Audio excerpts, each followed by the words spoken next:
Hello manager সাহেব, বলছি শিলিগুড়ির জন্য যে 10 টাকা গাড়িটা গেছিল ওই গাড়িটাকে ছেড়ে দিয়েছো?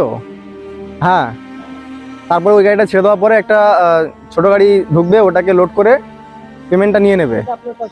হ্যাঁ, ওখান থেকে 3 লাখ টাকা পেমেন্ট নিয়ে নেবে।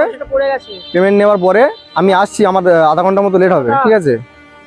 হ্যাঁ হ্যাঁ, পয়সাটা পড়ে গেছে দাদা। ঠিক আছে রাখো। আমি বেরিয়ে যাবো দাদা, পয়সা পড়ে গেছে। 5 টাকাটা পড়ে গেছিল, আমি আপনাকে তুলে দিচ্ছিলাম, আপনি আমাকে মারলেন তাই বলে। তুই 5 টাকা আমাকে দিতে আসছিস? তুই জানিস এই 5 টাকা ধুলে পড়ে আছে, আমি ধুলো থেকে তুলবো 5 টাকা?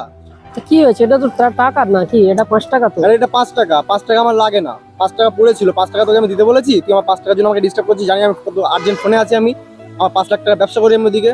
কিন্তু দাদা টাকাটা আমার কাছে বড় মনে হলো বলে আমি আপনাকে দিতে চাইলাম, আর নাহলে কেন দেবো বলুন? টাকাটা তোর মতো গরিবের জন্য অনেক বড়, আমার কাছে টাকাটা 5 টাকাটা বড় নয়। দেখিস আমি এই গাড়ি চড়ি, গাড়ি কত টাকা খরচ, আমার তেল খরচ, তাই বলে আপনি আমাকে মারবেন? হতে পারে এই 5 টাকাটা আপনার কাছে মূল্য নেই, কিন্তু কি তাই বলে আমাকে মারবেন আপনি? তুই 5 টাকার জন্য আমাকে 3বার ডাকলি। আমি একটা আর্জেন্ট ফোনে ছিলাম, আমার যদি কোনো কিছু ভুল হয়ে যেত আমার 5 লাখ টাকা ক্ষতি হতো। এই 5 টাকা তুই আমাকে দিতে আসলি কেন? এই 5 টাকা তোর কাছে রাখতে পারতিস। 5 টাকা আমার লাগে না, 5 টাকা চাল, 5 টাকা আমার লাগে না। 5 টাকাটা আবার ফেলে দিলেন। এরকম করবি না, আমাদের সময় অনেক দাম আছে, আমাদেরকে ডিস্টার্ব করবি না, আমরা ব্যবসা করি, অনেক টাকা খরচ, আমাদের টাকা ব্যবসা করি আমরা। আপনার কাছে এই 5 টাকার মূল্য না থাকতে পারে, আমার কাছে আছে, আমি তো গরিব, আমি জানি 5 টাকাটা 5 টাকা রেখে দে, আমার লাগবে না 5 টাকা। না, ওরকম নীতি তো আমার নেই যে কারোর টাকা আমি তুলে নিয়ে যাবো। আপনার টাকা পুরো গেছিল, আপনাকে দিচ্ছি আমি। চল, আর কোনদিন ডিস্টার্ব করবি না আমাকে। 5 টাকাটা নিল না, তাহলে আমার কাছেই থাক, গরিব মানুষের কোনো দাম নেই। বললাম বলে আমাকে মারলো। আরে আর্জেন্ট মিটিং আছে, এখনো গাড়িটা আসলো না, উফ, দেরি হয়ে যাচ্ছে। ঠিক আছে, ড্রাইভারকে ফোন করি দেখি। হ্যালো হ্যালো হ্যাঁ, কোথায় আছো তুমি? তাড়াতাড়ি আসো, আমার আর্জেন্ট মিটিং আছে, দেরি হয়ে যাচ্ছে তো। স্যার, রাস্তা তো প্রচন্ড জ্যাম, আমি চেষ্টা করছি আসার জন্য, কিন্তু আমি আসতে পারবো না, প্রচন্ড জ্যাম স্যার। আপনি অন্য গাড়ি, রাস্তা জ্যাম আছে? প্রচন্ড জ্যাম আছে, আমি আসতে পারবো না, আপনি গাড়ি।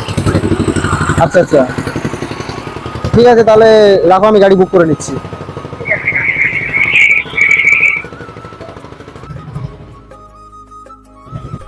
গাড়িটা তো বুক করলাম, 5 মিনিট হয়ে গেছে, এখনো আসলো না।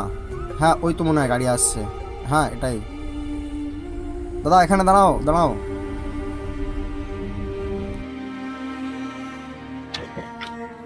দাদা চলো, হ্যাঁ সিটি সেন্টার চলো তাড়াতাড়ি, আর্জেন্ট মিটিং আছে, তাড়াতাড়ি চলো। চলো বাদিকে বাদিকে।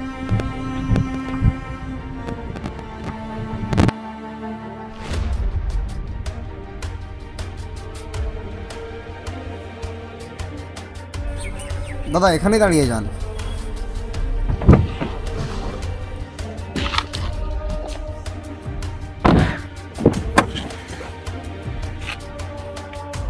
দাদা আপনার তাহলে কত টাকা হবে? দেখে বলছি, 205 টাকা স্যার। 205 টাকা।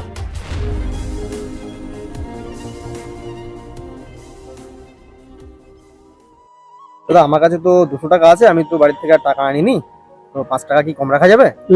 না দাদা, 5 টাকা কম রাখা যাবে না, কেন আমাদের লাভই হয় না, আর আপনার 5 টাকা কিভাবে ছাড়বো আমি? দেখুন না, আমি তো 200 টাকা নিয়ে এসেছি, 5 টাকা তো আমার কাছে নেই, কিভাবে কি করবো বলুন, আমি কিভাবে দেবো আপনাকে টাকাটা? এবার কি বলবো বলুন, সেরকম তো লাভ হয় না, আমি আপনার 5 টাকা কেন ছাড়বো বলুন? আমাদের এমনি চলে না, গরিব মানুষ, এই গাড়ি চালিয়ে খাই। 5 টাকা আবার যদি কম হয়? আমার কাছে 200 টাকাই আছে, দেখুন দাদা, 5 টাকা কি না নিলে হয় না বলুন? না, আমি ছাড়তে পারবো না 5 টাকা। সেদিনকার কথা মনে আছে? আপনার 5 টাকা পড়েছিল, আমি তুলে দিতে গেছি আপনাকে, আপনি আমাকে মেরেছিলেন। বলুন, আপনার কত অহংকার আপনার মধ্যে। আপনার 5 টাকা দিতে গেছি, আপনি নেননি, আমাকে মেরেছিলেন। দাদা সেদিনকার কথা আজও আমার মনে আছে। সেদিনকার ব্যাপারটা দাদা আলাদা ছিল। আমি এই কথাই আপনাকে বলার চেষ্টা করছিলাম যে 5 টাকা কি 1 টাকা, সব টাকারই দাম আছে। হ্যাঁ দাদা, আমার ভুল হয়ে গেছে দাদা, কিছু মনে করবেন না দাদা, ঠিক আছে? আপনি তাহলে 5 টাকা কম রাখুন, অন্য সময় যদি দেখা হয় আমি 5 টাকা আপনাকে দিয়ে দেবো, ঠিক আছে দাদা? ঠিক আছে, 5 টাকা দিতে হবে না, আপনার মতন তো আমি বড় লোক না, আমি 5 টাকা মূল্য আমি জানি। ঠিক আছে, আপনি যান। ঠিক আছে দাদা, কিছু মনে করবেন না দাদা, ওই দিনের জন্য আমি সত্যি দুঃখিত, ঠিক আছে দাদা? ঠিক আছে, কিন্তু মানুষের দাম দেওয়ার চেষ্টা করবেন। আমি গরিব বলে আপনি আমাকে দাম দিচ্ছেন না, এরকম না। সত্যি আমার ভুল হয়ে গেছে, ক্ষমা করে দেবো। হ্যাঁ ঠিক আছে দাদা, আপনি যান। আসি তাহলে দাদা। হ্যাঁ হুম হুম।